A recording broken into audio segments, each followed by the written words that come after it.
Here's my review of Swamp Thing. We follow Abby Arcane, who is a CDC worker who returns to her hometown of Louisiana to investigate a disease going on in the swamp.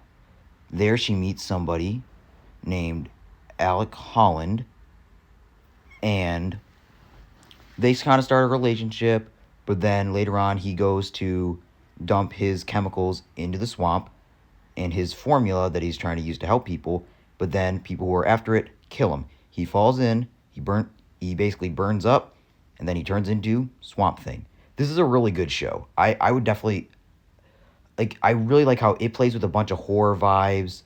There are a bunch of gruesome scenes with just different uniqueness when you could have with a swamp monster, and I think it's also really interesting with it kind of talks about humanity with is he really still the same person once he turns into the Swamp Thing.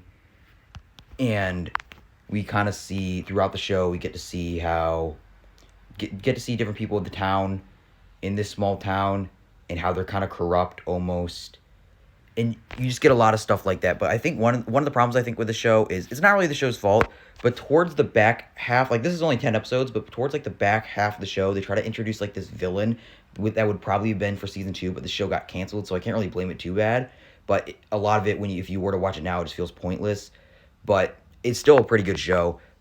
There's a lot of gruesome scenes, but there is some things where it doesn't show it doesn't feel like there's that much context. It just feels like it's there for the sake of being there. There's an example where Abby Arcane, who's the main character, I said that already, she goes home and then she checks on her sister because she's one of the first people who gets sick that makes her go home in the first place. And then we see how she was in the swamp the episode before, and how she's kind of possessed by it, and then she sees visions. But so we get a lot of cool horror vibes. We get a lot of cool we get just a really interesting dynamic between Abby and Alec Holland.